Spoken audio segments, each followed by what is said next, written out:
calcáneo y astrágalo. Muy bien, entonces, con precisión debemos escuchar esta clase. Ya le dije, para mí valen mucho las imágenes que pongan el marco teórico. ¿Ya? ¿Entendido? A ver, ¿quién va a compartir su PPT?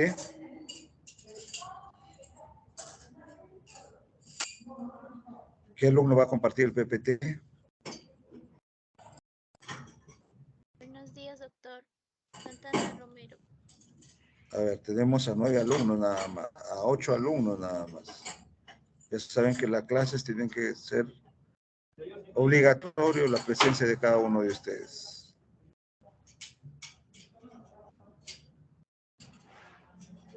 ¿Qué alumno va a compartir la clase? Doctor, ¿me escucha? ¿No le escuché?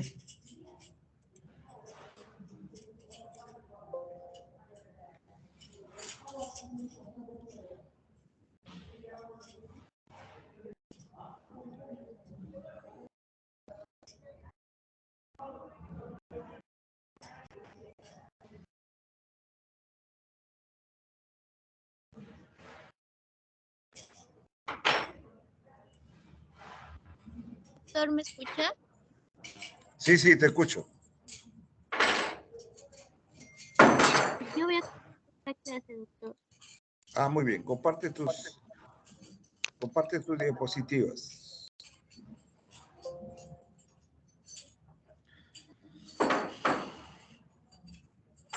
De acuerdo.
Empiezo, doctor.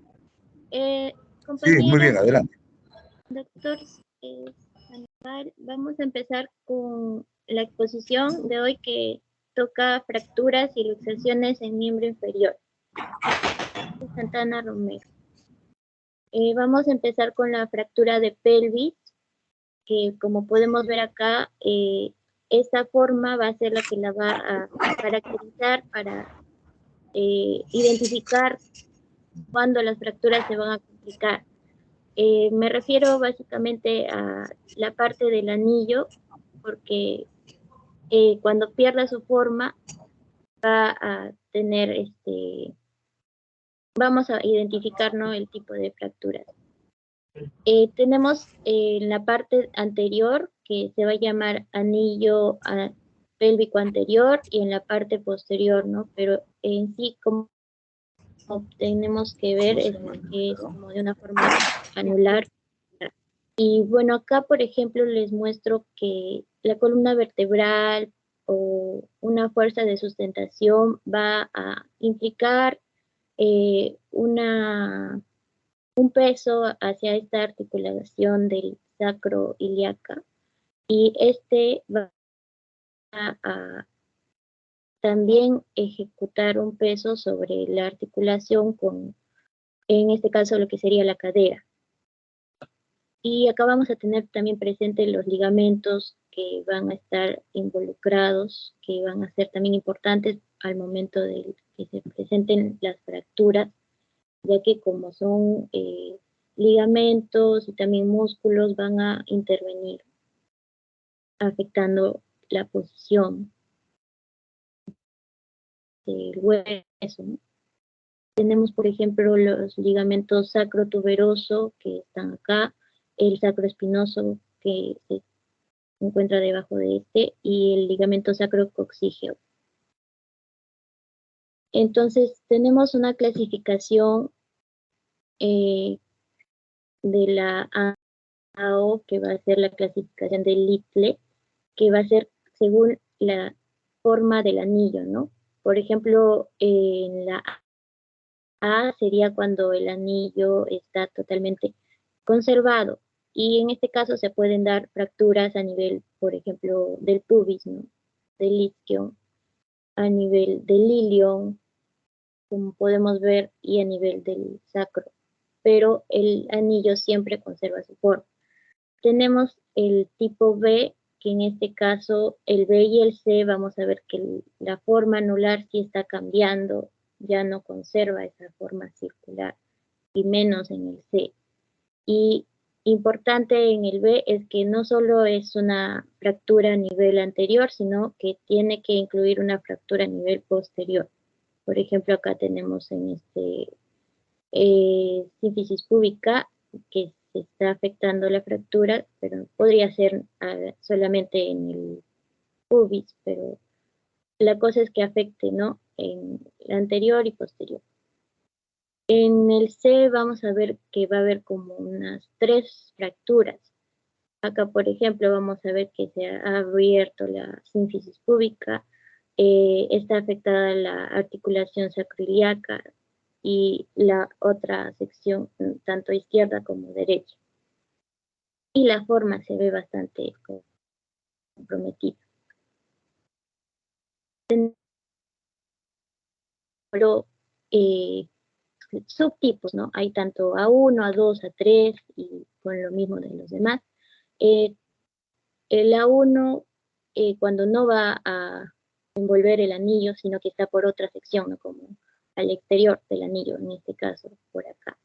El A2, por ejemplo, cuando sí está directo, ¿no? Con el anillo, que sería en el pubis. El A3, que por ejemplo está afectando al sacro. El B, vamos a ver lo que les mencionaba, que es la fractura en la sínfisis púbica se abre, que se llama como libro abierto, es unilateral. Y no se olviden que tenía que haber una fractura en la parte posterior, pues aquí está, ¿no? Que es en la articulación del sacroiliaco. Y en el B2 no está en la sínfisis púbica, está en el pubis nada más y en la parte posterior. Y en el B3, que es esta de acá que acabamos de ver, ¿no?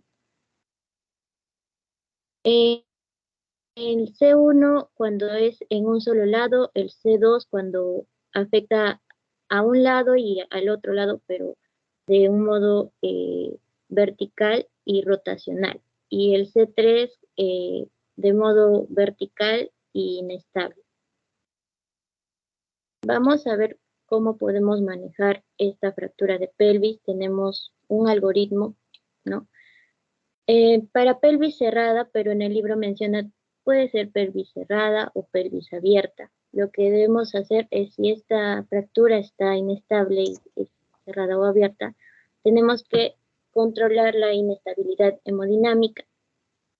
Por ejemplo, si tuviera hemorragia intrapélvica, donde nos menciona que lo que más se va a drenar va a ser la circulación venosa en un 80%, tendríamos que darle suero fisiológico, ¿no? Y tratarlo.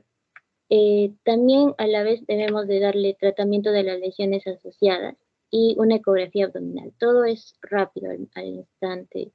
Estás tratando la inestabilidad hemodinámica y ya tienes tu imagen para poder más tarde identificar la fractura.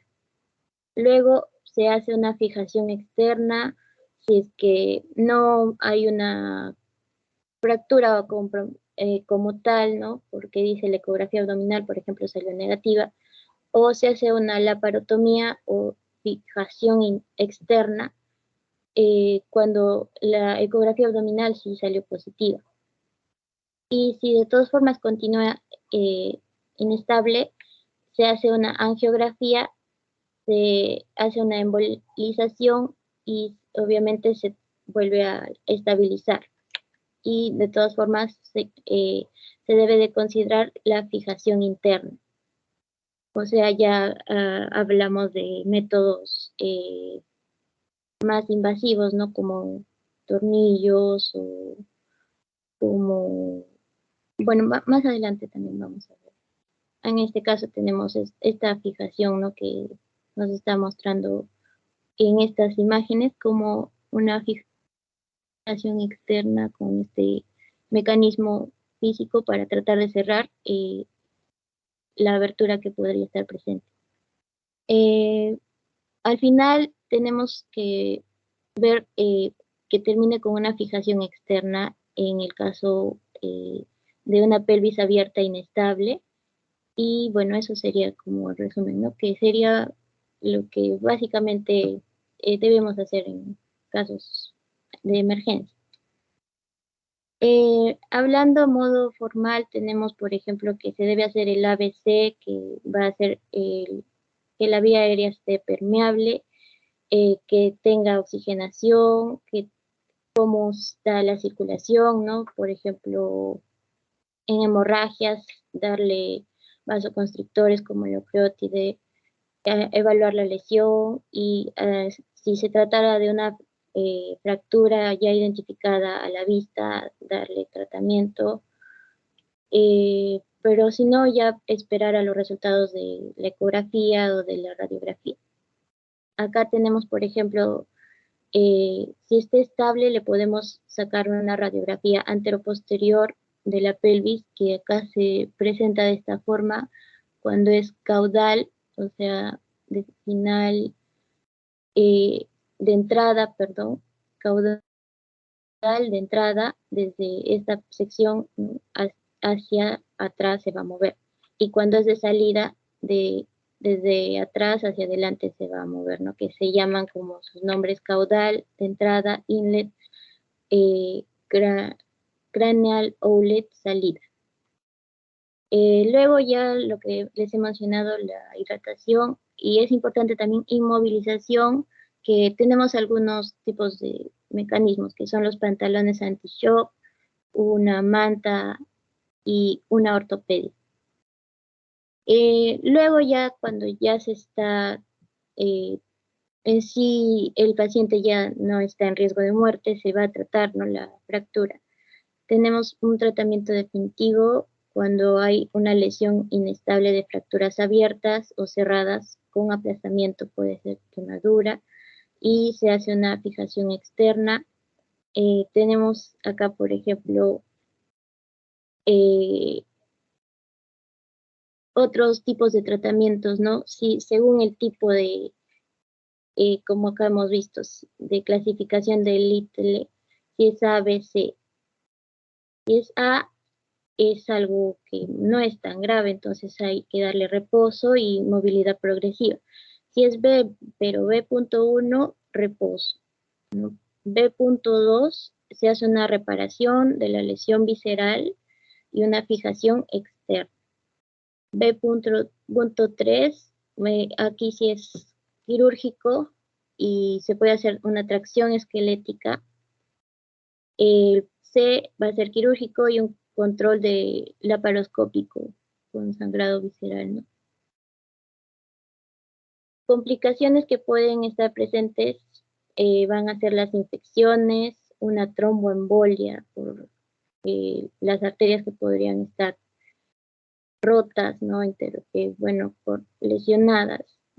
Trastorno de consolidación ósea viciosa, porque cuando hay una fractura, de todas formas, va a haber un callo que podría no formarse correctamente en la posición que debiera.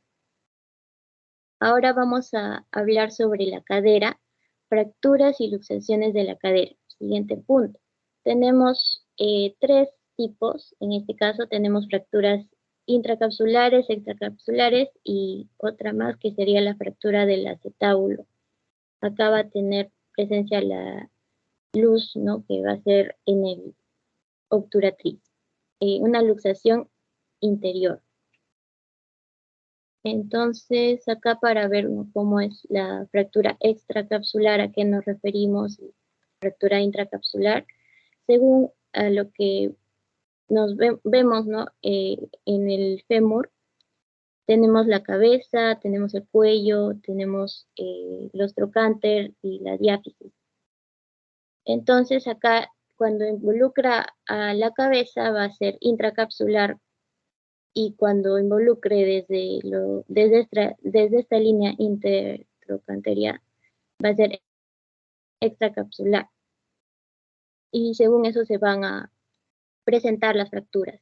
Si es por acá, va a ser intracapsular. Si es a nivel de esta sección, extracapsular. Acá les puse, por ejemplo, qué tipo de diagnósticos podemos usar o qué exámenes auxiliares diagnósticos. Tenemos la radiografía anteroposterior de pelvis, tenemos la radiografía lateral de cadera, también se podría hacer una gammagrafía ósea, una tomografía y resonancia magnética.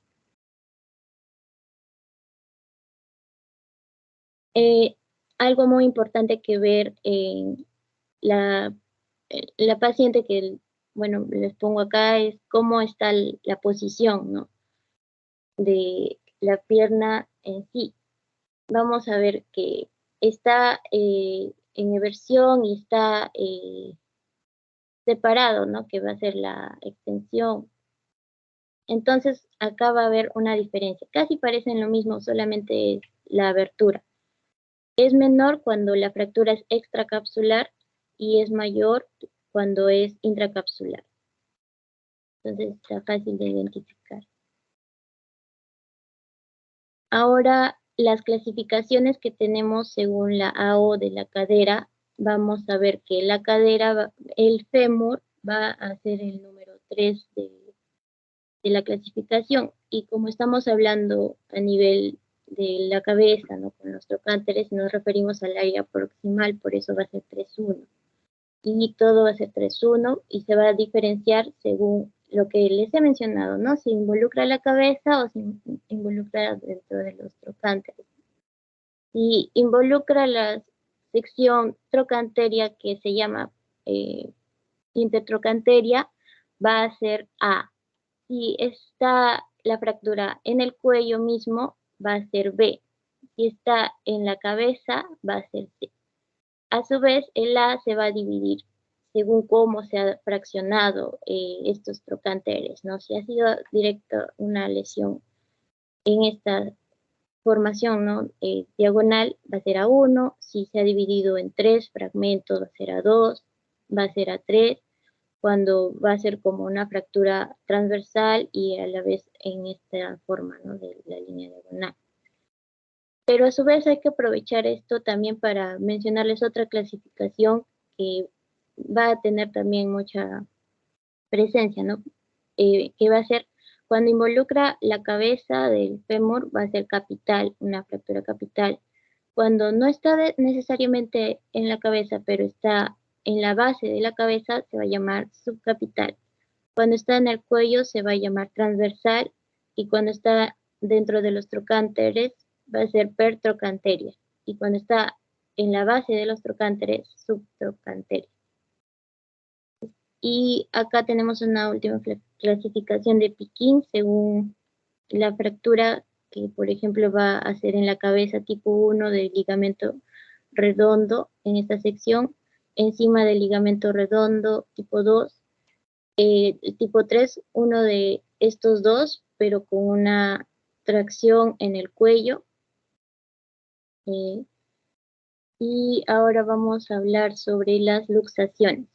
Las luxaciones de la cadera, tenemos esta clasificación de Lang, que se ve también muy bonito, por así decirlo, en este paciente, ¿no?, que tiene ciertas posiciones.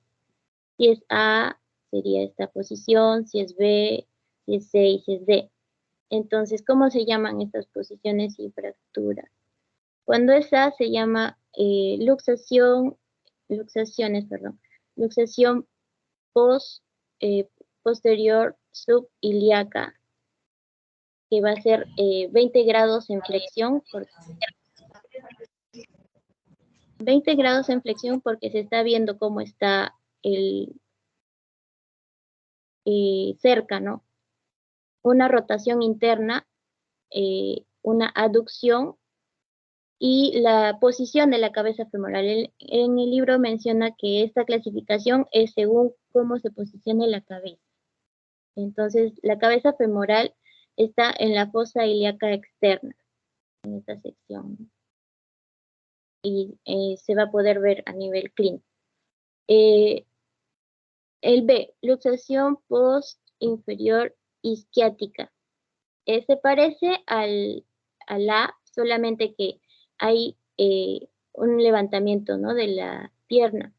Y la cabeza va a estar sobre el isquio, que estaría por acá.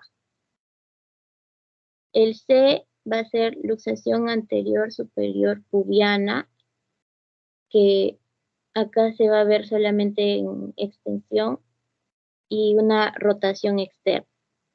La cabeza no nos menciona porque solamente está en extensión, ¿no? Y el D va a ser una luxación anterior inferior, pero obturatriz. Va a estar en una extensión y también una rotación externa más marcada y se va a palpar la cabeza en el área inguinal. La cabeza del fémur se palparía. Ahora vamos a ver algunas clasificaciones interesantes y proyecciones, ¿no? Tenemos, por ejemplo, la luxación posterior, va a usar la clasificación de Thompson y Epstein, tipo 1, cuando es una luxación simple o no hay fragmento, solo se salió la articulación, ¿no? Tipo 2, la luxación sí tiene un fragmento. Tipo 3, tiene la luxación un fragmento con minuto de la pared posterior. Con minuto va a significar solamente que es fragmento pequeño, ¿no? Tipo 4, una luxación simple con una fractura del suelo del acetábulo, que se ve más complicado. Tipo 5, luxación, fractura de la cabeza del fémur, que también está en la clasificación de Pekin. Acá tenemos estas posiciones que sí son bastante más didácticas, ¿no? Porque tenemos a los dos tipos de posiciones o situaciones. Tenemos a un señor sentado, ¿no? En esta posición hacia adelante, y ahí es donde va a sufrir una luxación. En este caso es una proyección antero-posterior y va a haber un fémur en aducción hacia adentro, una rotación interna y la cadera va a estar flexionada, como se ve acá. Acá también tenemos cuando estuviera echado, ¿no? Y la otra situación que es bastante interesante, cuando hay un copiloto, por así decirlo, un acompañante en la moto, lamentablemente su pierna es llevada por algún obstáculo y como estamos en movimiento, por lo tanto va a jalarlo y eso va a generar una luxación, un desplazamiento, un cambio en la posición, ¿no?, de cómo está la cadera. Y este se llama luxación anterior de cadera obturatriz, que sería la obturatriz involucrada, o del pasajero en moto. El músculo va a estar en flexión, como se ve, va a haber una rotación externa, parecido por acá, ¿no? Y va a haber una abducción de la cadera. Eso sería con respecto a las luxaciones. Vamos a hablar sobre el manejo. El diagnóstico va a ser clínico, donde se va a identificar dolor a nivel de la cadera. También puede involucrar, ¿no?, que vayan a hacer en el pubis porque está bien cerca. Va a haber una inestabilidad a la marcha, obviamente, porque este hueso es bastante presente para el equilibrio, sostiene el peso, ¿no? Como habíamos visto. Y también va a haber una pseudoartrosis como por una mala cerradura o manejo de la fractura. O sea,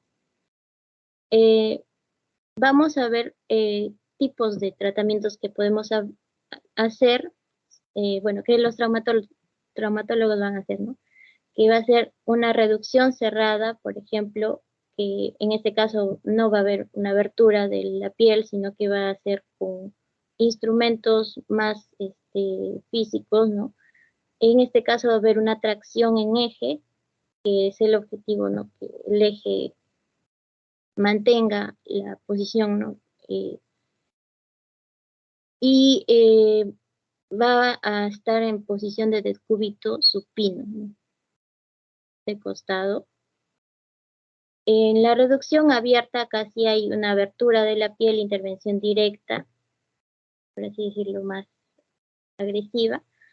Se va a dar cuando la luxación es irreductible, cuando no se pudo hacer la reducción cerrada, porque en sí esto involucraría mejores beneficios, porque no habría mucha hemorragia, quizás. Cuando la reducción no sea concéntrica, la fractura sea en el acetábulo. Y cuando sea en ancianos, preferentemente es que se haga una prótesis de cadera, pero si fueran jóvenes, sí se haría lo que es la osteosíntesis, o sea, hacer que el hueso mismo se regenere con ayuda de ciertos elementos metálicos. Complicaciones, vamos a ver que puede haber una necrosis isquémica en el caso de que comprometiera a la cabeza del fémur, ¿no? Puede haber también una coxoartrosis o una lesión del nervio ciático, que se va a ver en las radiografías, en las tomografías, ¿no? Fractura de cadera, pero ahora hablamos un poco del acetábulo, que sería en esta sección. Tenemos, por ejemplo, dos tipos: fractura de la ceja, cotiloidea, que se va a separar de esta forma, y interrupción del coxal, cuando sí se rompe el hueso ilíaco, ¿no? En esta forma, cortando casi a la mitad del acetábulo. Esta fractura del acetábulo se da en personas mayores, ¿no? Muy mayores, es más en mujeres, lamentablemente. Mortalidad de 12 a 20%, 5% en jóvenes, y causa de muerte más común. Vamos a hablar ahora, vamos a continuar hablando sobre el acetábulo. En este caso vamos a ver tratamiento que podemos hacer, ¿no? Por ejemplo, vamos a hacer una reducción de la cadera, que va a significar usar dos posiciones, ¿no? Por ejemplo, la técnica de reducción de Alice, cuando está en posición de supino, ¿no? Y se va a ir jalando lentamente hasta que forme un ángulo de 70 grados el muslo, ¿no? Y la pierna está de esta forma, y el traumatólogo va a ir jalando hacia arriba, por así decirlo, para que trate de acomodar nuevamente. Y la otra técnica es de reducción de Stimson, que se ve que está en posición dorsal, la cadera flexionada, y lo que va a hacer es presionar, ¿no? Con fuerza hacia abajo, como se puede ver, la cadera la presiona hacia abajo. Y luego en la parte de la rodilla también hace una flexión, una tracción, ¿no? ¿Cómo podemos hacer el diagnóstico de modo radiológico, hablando, ¿no? De cadera en general? Vamos a usar, por ejemplo, una radiografía oblicua obturatriz, una proyección de 45 grados. Bueno, acá de la obturatriz hablando, ¿no? Visualizar el agujero obturador. También se puede hacer simplemente radiografía oblicua ilíaca también con proyección 45 grados, y visualizar cómo el ilíaco ha cambiado, ¿no?, de frente. Estos es bastante importante la radiografía porque se va a ver, tiene que ser bien tomada para ver exactamente la simetría y identificar en dónde está afectándose, ¿no?, la cadera en general y la pelvis. La evaluación inicial, no descartar trauma pélvico, vemos que el 10% son inestables, un porcentaje menor, hay un 30% de mortalidad, hay una lesión de ciática presente, una lesión genitourinaria y también una lesión vascular, ¿no?, obviamente que puede estar generando hemorragia. El tratamiento va a ser con inmovilización, obviamente para no empeorar la situación, una tracción esquelética que hemos visto, ¿no?, las posiciones, las técnicas de reducción, donde se jala el hueso, que sería la tracción, para tratar de que vuelva a la posición. Fijadores externos en la pelvis, que va a ser como sin intervención, ¿no?, o sea, sin mayor perjuicio a nivel de las partes blandas, quizás, más cuidando esa parte. Y también se puede usar una férula lumbopélvica. Vamos ahora a otra fractura de la diáfisis femoral. Acá nos menciona que, por ejemplo, son de alta energía, o sea, se necesita bastante fuerza para que se pueda romper, ¿no?, el hueso, en este caso, fémur. Ya hablamos, ¿no?, de la cabeza, ahora estamos en la mitad, que sería la diáfisis. Por lo tanto, vamos a aprovechar, ¿no?, la clasificación de la AO. Vimos que el hueso fémur era el número 3 y como ya no estamos en la parte 1, sino que estamos en la parte 2, sería 3.2. Y a su vez se va a dividir en cómo se rompan, ¿no? Perdón. Por ejemplo, si es A, cuando es una fractura en espiral, o fracturas así, ¿no?, simplemente en 2 bloques. Si es B, cuando son en 3 bloques, y si es C, cuando se parten muchos bloques. A su vez se subdividen, ¿no?, en A1, A2, A3, y eso ya lo pueden ir viendo más. Tenemos otra clasificación,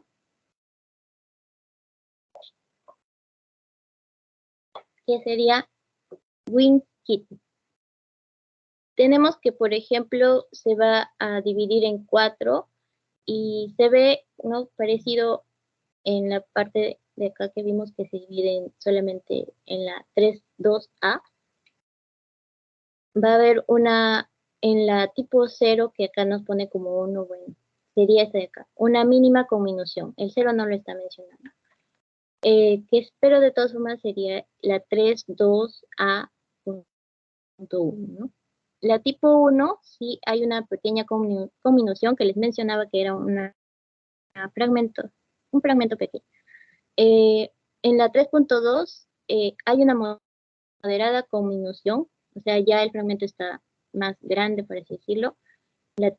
En la 3 va a haber una conminución grave, donde va a haber un mayor del 50% de contacto cortical entre los fragmentos. Y el tipo 4, que va a ser segmentaria, que sería más grave, ¿no?, y complicada. ¿Cómo podemos hacer el diagnóstico? Con la clínica, por ejemplo, vamos a identificar dolor en esta sección y se va a ver deformidad, ¿no?, porque si es un hueso importante de la estabilidad, ¿no?, del cuerpo, del esqueleto, va a deformarse por no pisar bien, por quizás no tratar bien la fractura. Entonces, eso se va a poder identificar de esa forma. Por ejemplo, acá, ¿no?, como se ve una fractura a nivel diaficial, como ha salido el hueso, y eso se va a ver, ¿no?, a nivel clínico. Si es que está cerrado, se va a ver, ¿no? Si es que está abierto, también se vería y sería más complicado. bueno, pongo que son dolor y deformidad llamativos. Cuando hay un acortamiento, esto se refiere a cómo está la posición, por así decirlo, de la pierna en general. Por ejemplo, ¿no? Acá vemos que la pierna está totalmente estirada y si la pierna estuviera estirada, pero más a un nivel más pequeño, como si se hubiera reducido, significa un acortamiento. No ha reducido de tamaño, simplemente los tendones, los músculos hacen que se abra hacia arriba, ¿no? Por así decirlo. Entonces hay un acortamiento. También hay una angulación que puede ser en aducción o abducción o rotación interna. Y si fuese abierta la lesión, va a haber lesión de piel, afección de las partes blandas. El tratamiento va a tener en este caso que tratar de regenerar el hueso, ¿no? Eso sería la consolidación del hueso, una movilización precoz, o sea, todo tendría que ser realizado correctamente para poder lograr estos objetivos, ¿no? Restaurar la función y finalmente una corrección de las estructuras. Entonces tenemos dos situaciones en las que vamos a hacerle el tratamiento, en emergencia y cuando esté conservada el paciente, ¿no? En emergencia tratamos obviamente de tratar lo más importante, ¿no? Por ejemplo, la hemorragia o estabilizar hemodinámicamente con el suero fisiológico y aprovechar y sacar la radiografía rápidamente para identificar la fractura. Alinear el eje longitudinal con el fémur. A pesar de que quizás no estamos seguros de que se haya dado la fractura, tratamos de alinear el eje en el caso de que se haya desviado, como en este caso, como contracción. O sea, vamos a jalar el hueso para que pueda volver a la posición que debe estar. Y luego se pone una férula o si no se entablilla. Cuando ya ha pasado esta situación grave y se quiere tratar el hueso en sí, la fractura, vamos a ver, por ejemplo, opciones como de cirugía, opciones transesqueléticas, fijación externa. Acá transesquelética se va a referir con intervención, por ejemplo, de tornillos, placas. Fijación externa no va a ser como no intervenir directamente en el punto de la fractura, sino distal de la fractura. Eso es física, básicamente, donde se pone tornillos en la parte superior, ¿no? O a 10 centímetros, por ejemplo, ¿no? Del hueso donde se dio la fractura, y luego en la parte inferior, y eso se va moviendo con otra herramienta, y eso va a hacer que no directamente, sino con otra, indirectamente, ¿no? Vuelva a la posición el hueso. Vemos que este tipo de tratamiento, fijación externa, permite el movimiento temprano, o sea, es un buen pronóstico, pero tiene una rigidez de la rodilla. Las placas, ¿no? Pueden ser percutáneas, pueden ser con tornillos, y entre otros. Esto ya lo vimos. Ahora vámonos con la fractura a nivel distal del fémur. Vamos con la clasificación del Lau primero. Ya sabemos la 3.1, 3.2, ahora sería la 3.3. En este caso, por ser distal. Se va a dividir también en A, B y C, según el tipo de compromiso que tenga. Acá vemos el A solamente no afectando en este caso la articulación, por eso se está poniendo A porque no es tan grave, digamos. El B está afectando la articulación y el C está afectando la articulación pero con mayor fragmentación. Mencionar, ¿no?, que esta fractura del fémur distal se da de todas las fracturas del fémur en un 6%. Es un traumatismo de alta energía, ¿no? Se necesita bastante fuerza o una caída que haga que se rompe de esta forma este hueso. Y también puede estar presente la osteoporosis, ¿no? Que como está débil podría fraccionarse rápido. Otra clasificación tenemos, por ejemplo, la de Sein-Scheimer, donde tenemos tipo 1 solamente en dos partes y no se ha separado, tipo 2A cuando sí se ha separado estas dos partes, tipo 2B cuando son tres partes, tipo 3A cuando hay un compromiso articular y se divide en dos, 3B cuando es en el otro lado y 3C en los dos lados. Y el 4 solamente compromiso articular, pero en la cabeza mayor, ¿no? Y 4B solamente en el otro lado y 4C casi todo la articulación se estaría friccionando. Probablemente acá tendría que haber prótesis para poder restablecer, ¿no? Ahora vamos a ir al manejo. En este caso el diagnóstico va a ser también clínico, ¿no? Obviamente va a haber un dolor presente, hematomas quizás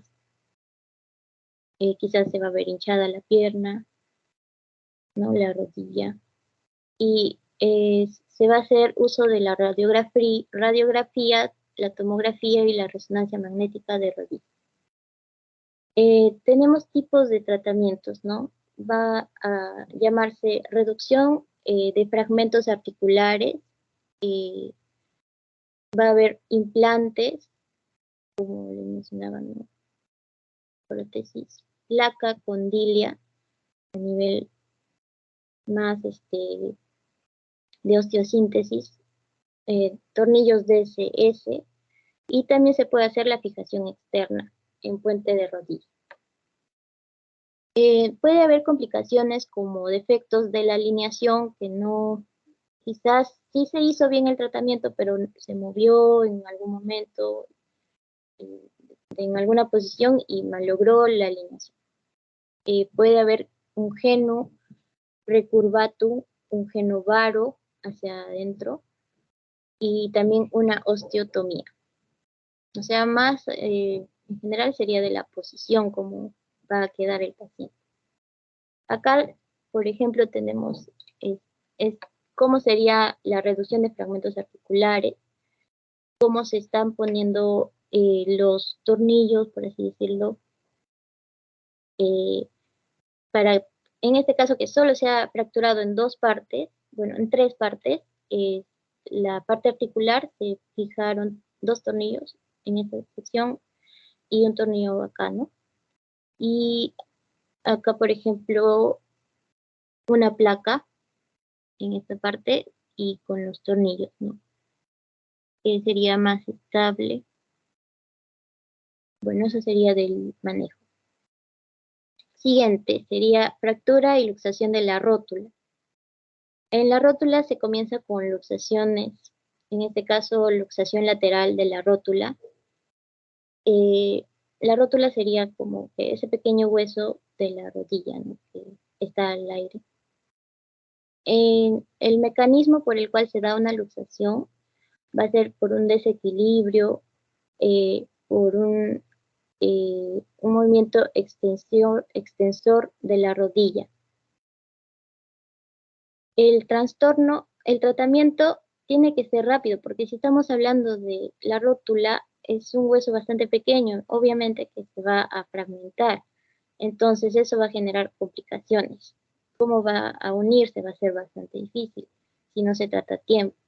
Entonces, reducción urgente, espontánea, evacuar el hematoma que probablemente se haya formado, inmovilizar la rodilla, pero en una posición funcional, probablemente flexión. Y que haya una carga por 2 o 3 semanas. O sea, que vaya a hacer la función de la tracción, esta carga. La fractura de la rótula en sí tiene dos tipos de presentación, si es directa o indirecta. Acá también tenemos una presentación didáctica donde la persona, por ejemplo, está manejando y se choca con esta parte de su auto y directamente en la rótula. Probablemente se fragmentó la rótula, ¿no? Y esto sería directo por este objeto que habría chocado y se vería de esta forma, ¿no? Estaría afectando todo el músculo, ¿no? De la extensión, el tendón de extensión. Indirecto cuando él solito, por así decirlo, se ha generado esta fractura por un movimiento que hizo de rotación, pero de una manera muy fuerte, quizás o no coordinada. Una pierna lo movió, pero la otra no, y bueno, de esa forma se dio indirectamente. El diagnóstico va a ser, obviamente, en el mecanismo directo un trauma, ¿no? Puede ser un choque, un golpe o una caída. También va a haber una impotencia del aparato extensor, no va a poder extender, no va a hacer esa función. Una hemartrosis, por ejemplo, también, y la radiografía va a ayudar bastante, pero más la radiografía lateral. La anteroposterior no va a ayudar mucho. Y cuando sea una fractura por estrés, se puede hacer la TAC. Ahora el tratamiento. Les mencionaba que debe ser muy rápido y esto es dentro del plazo de las 24 horas. Se debe hacer la reducción rigurosamente anatómica, porque aquí estamos hablando de la articulación de la rodilla, entonces la articulación tiene que mantener su forma para poder volver a moverse. Entonces tiene que tratar de volver todo a su sitio, o si no se puede, entonces ya lo máximo que se puede. Y bueno, acá tenemos algunos tipos de tratamiento que se ven de esta forma. Con el tirante que va a flexionar la rodilla, que va a ser la función que está faltando para que pueda estar unida nuevamente. En este caso, vemos la rótula dividida en dos, ¿no? Transversalmente. Esto definitivamente va a hacer inestabilidad. Y de esa forma se va a mantener unida y va a tratar de nuevamente estar en esta posición que sería extensión, para que pueda luego hacer la extensión, ¿no? O sea, va a volver a tener la funcionalidad con este tratamiento.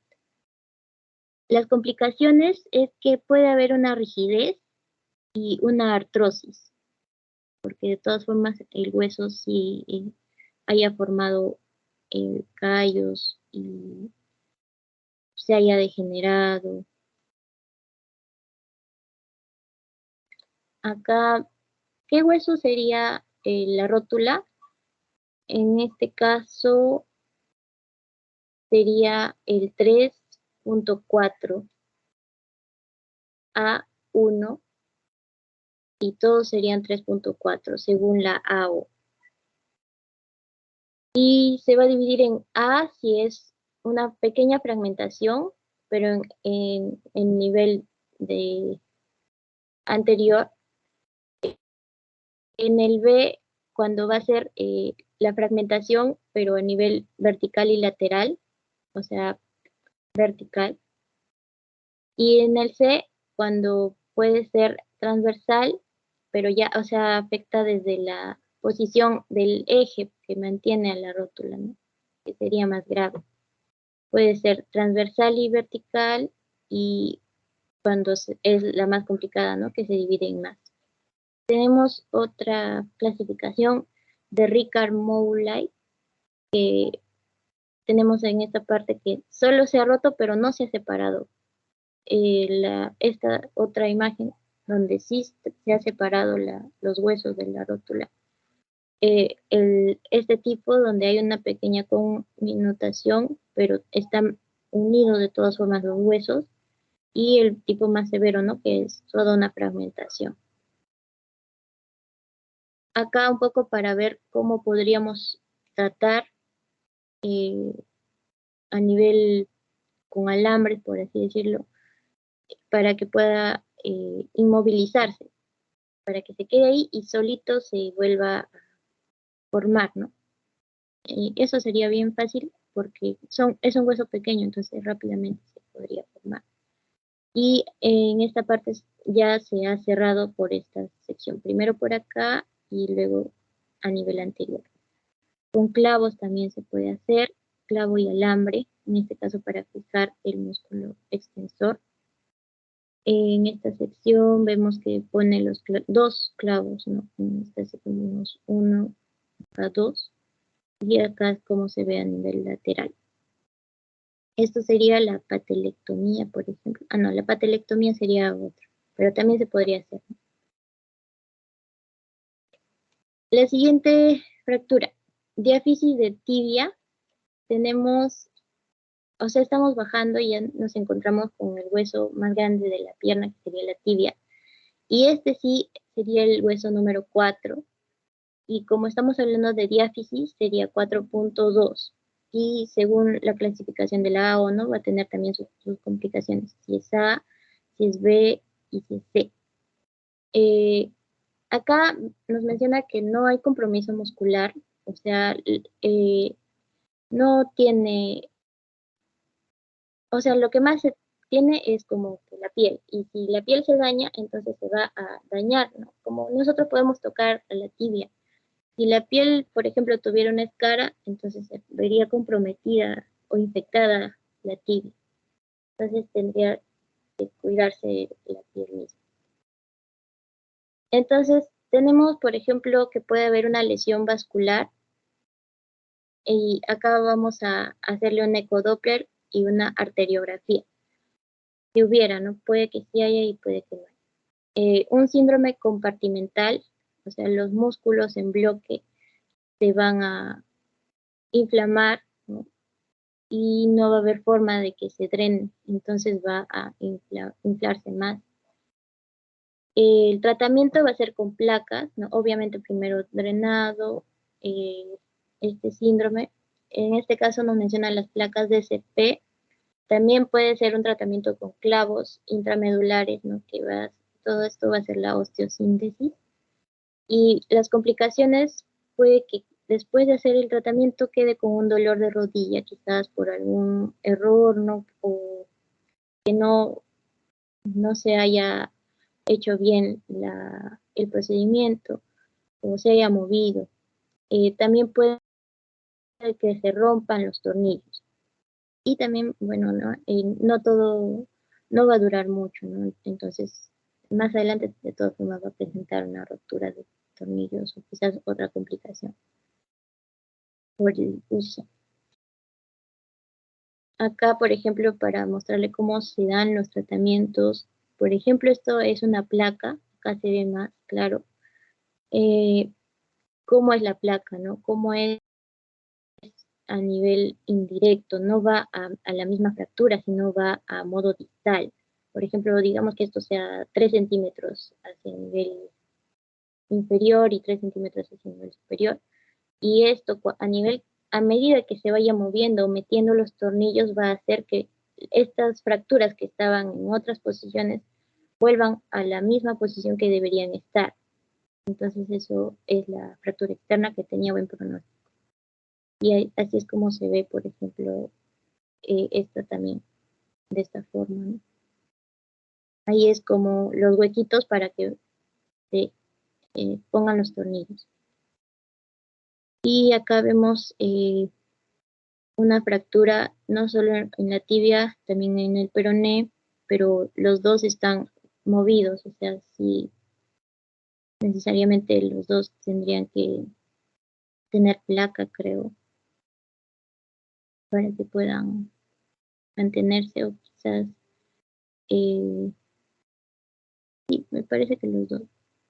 Acá se ve, ¿no? La placa a nivel del peroné para que pueda volver a estar paradito y a nivel de la tibia.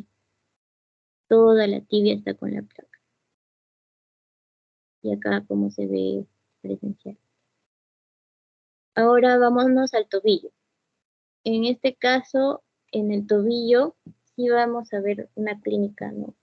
Por ejemplo, se ve este hematoma, se puede ver así, ¿no? Con una lesión de partes blandas, se puede ver, ¿no? La presencia del hueso salido, por ejemplo. Entonces, la clínica ayudaría, ¿no? Para el diagnóstico. Acá lo que se menciona, el ángulo de Botter, que sería este aquí, que también va a estar presente para el pie, el pie más adelante, pero bueno, dice que el ángulo es de 20 a 45 grados nada más. Este tobillo va a tener una articulación sinovial del género trochlear artrosis y va a haber una afección en el movimiento del plano sagital, una rotación y una pequeña, puede que haya una traslación pequeña de la cúpula tragalina. El mecanismo va a ser por una torsión brusca del tobillo. Fractura a nivel del malleolo tobillo. Tenemos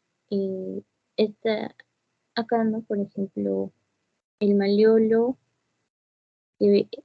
son dos secciones, malleolo medial, malleolo lateral, según la posición anatómica, y como está cerca, ¿no? de este malleolo tobillo. Tenemos la clasificación de la AO de Müller. En este caso, nos pone como 4, el hueso número 4.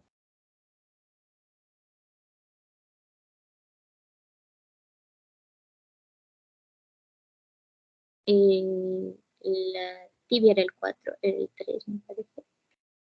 Era el 3, entonces este va a ser 4, 4. Y se va a dividir, ¿no? Según A, B y C.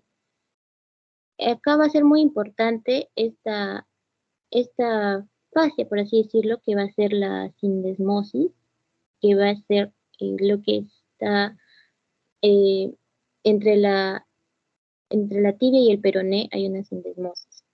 Cuando está abajo de la sindesmosis, se va a llamar A. Cuando está en la misma sindesmosis, se va a llamar B. Y cuando está encima y también está afectando a la sindesmosis, se llama C. Luego se va a dividir, ¿no? Según cómo se vaya complicando en A.1, A.2, A.3. Y la clasificación de Weber, que también se relaciona, ¿no? Con la O de esta forma, que va a ser infrasindesmal las A, transindesmal las B y suprasindesmal las C. Acá está la de Weber, que es esto de acá, abajo de la sindesmosis, en la misma sindesmosis y arriba de la sindesmosis.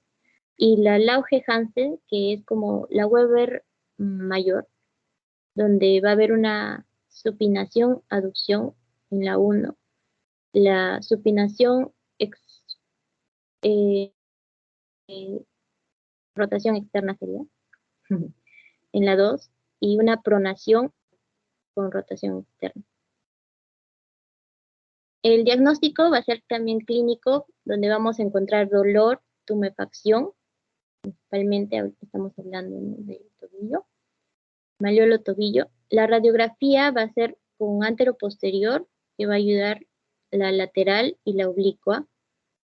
La proyección de Montes se menciona, no se menciona en el libro, pero esto sirve para ver si el hueso malleolar está a la misma distancia que debería estar cada parte de cada distancia o cada sección del hueso malleolar tiene que tener una separación articular, una sola distancia. Entonces esa sería la proyección de Montes.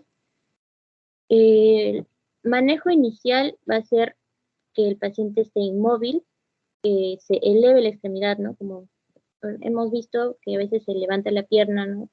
Entonces eso sería que se mantenga inmóvil, que eleve la extremidad, ¿no? Con bandas, que se reduzca la fractura, que se controle la inflamación, para el dolor, que se dé la analgesia, Y para la estabilidad articular, porque estamos hablando a nivel de la articulación, se debe dar una alineación absoluta. O sea, el tratamiento debe ser más directo. No podemos hablar de la osteosíntesis con tornillos, con placas. Y cuando ya pase este momento inicial, cuando ya es el tratamiento conservador, para el A y el B, según la clasificación de Weber, nos dice que se mantenga inmóvil con yeso y solo por 6 meses. O sea, como que más sencillo. Y también se puede hacer un tratamiento quirúrgico si está dentro de las 6 horas para que se pueda dar la osteosíntesis, ¿no? Con placas, con tornillos. Bueno, eso sería del manejo y de la fractura malleolo-tobillo. Ahora, en el pie, para recordarnos los huesos, tenemos, por ejemplo, al astrágalo, que es el que vamos a mencionar. Este de acá sería el calcáneo, que es la base, ¿no?, del pie, por así decirlo. El cuboides, las cuñas, proximal, medial, tal podría ser. El escafoides, los huesos metatarsos y los huesos metatarsos distales proximales. Lo que vamos a ver va a ser el astrágalo y los metatarsos y una pequeña fractura gris blanco. En la fractura del astrágalo, en la cabeza solo va a ocurrir una fractura en el 5 al 10%. En el cuello es donde se da más las fracturas, en un 50%. Y en el cuerpo regular, ¿no? Y en el cuello se da más. El mecanismo por el cual se da la fractura en el astrágalo va a ser por una flexión hacia abajo. En este caso vamos a ver la flexión hacia abajo, el pie, acá se ve más directo. Flexión dorsal forzada. Esto va a ser el pie aviador, me parece. El pie del aviador, o sea, cuando se menciona, ¿no?, que en la Segunda Guerra Mundial los aviadores tenían que presionar el freno de alguna manera abrupta. Entonces, eso hacía que bajen más, o se hagan más flexión. Por eso tenían esta fractura del astrágalo. Tenemos, bueno, esta clasificación que nos va a fracturar solamente en la cabeza, por ejemplo, fractura lateral, una fractura posterior, acá por ejemplo la del cuello, que sería la que más se da, y del cuerpo mismo. En el tratamiento, primero vamos a hacer una férula en esta sección y para estabilizar, ¿no?, la articulación, para que se mantenga lo más inmóvil posible. Si se tratase de una fractura extraarticular, por ejemplo, esta sección, solamente, no sin que llegue hasta acá, la fractura que no sea muy grave, se va a mantener inmóvil, se va a hacer una rehabilitación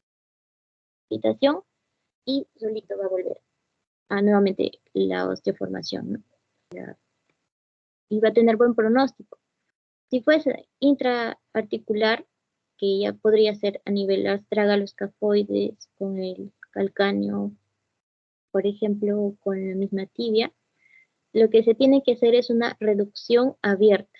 Entonces, esto se refiere que van a abrir abrir la piel hasta llegar al hueso, con todo la limpieza, ¿no?, y el retiro, ¿no?, de los músculos, la grasa, y se va a dar la osteosíntesis con otras herramientas para que pueda volver a formarse el hueso. Por eso se llama abierta. Tratamiento funcional va a ser con vendaje compresivo. Es un tipo de vendaje que va a hacer que se mantenga en presión, ¿no?, para que haga la función de la tracción, que sería, y que se mantenga el miembro en elevación. Acá hay una clasificación para el cuello, que es de Hawkins, que sí está. Tipo 1 ¿no? Cuando se da de esta forma un 15% de compromiso, tipo 2, un 50%. Hay una subluxación aparte de la dislocación.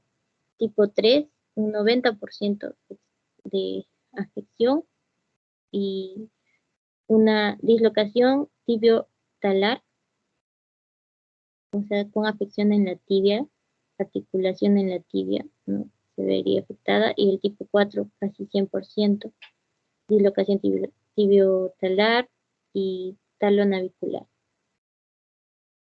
Y finalmente vamos a hablar sobre la fractura, penúltimamente, fractura de luxación del isfran.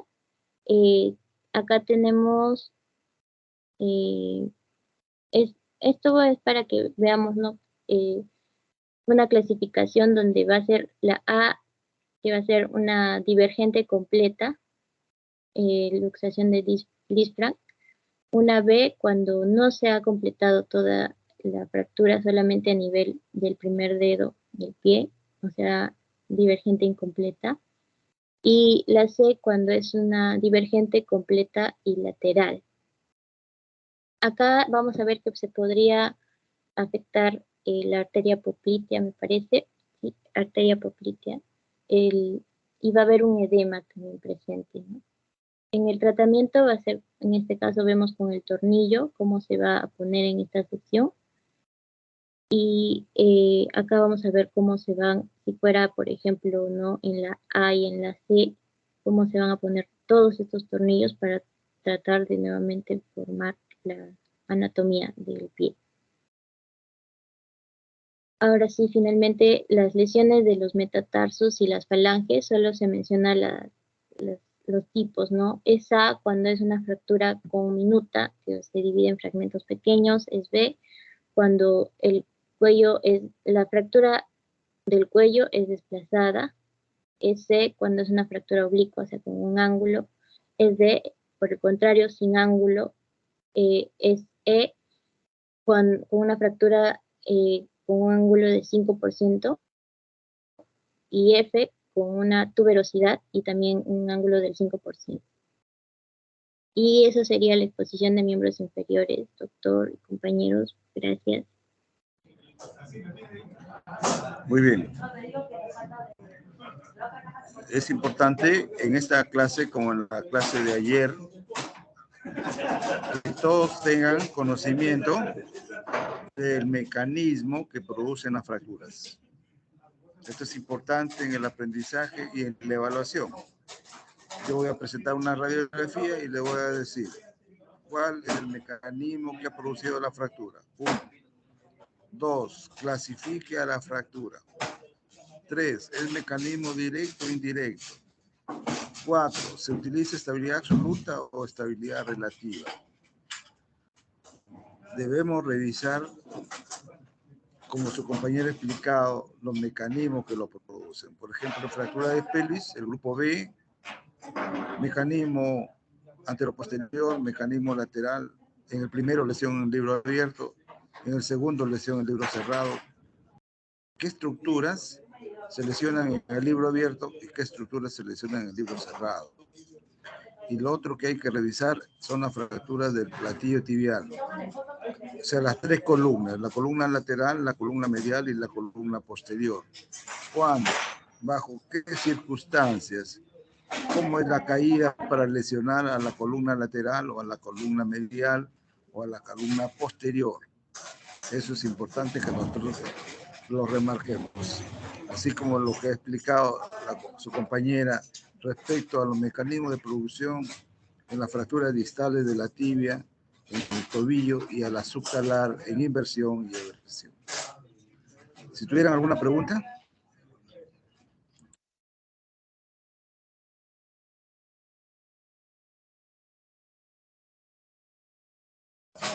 Alumnos, ¿alguna pregunta?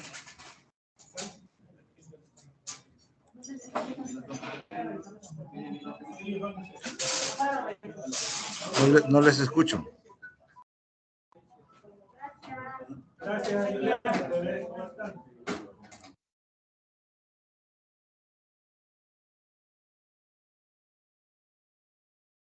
Parece que no hay Bueno, preguntas. Doctor, Bueno, no se olviden de subir a una carpeta a todos los PPTs, ¿ya? Y algún problema en las prácticas del legado que le hayan comunicado. No, doctor. Bueno, entonces nos encontramos mañana en las prácticas correspondientes y en la clase teórica. Muy bien. Hasta luego, alumnos. Muchas gracias. Buenas tardes. Gracias, doctor. Muy bien, hasta luego. Gracias. Muy bien. Gracias, doctor.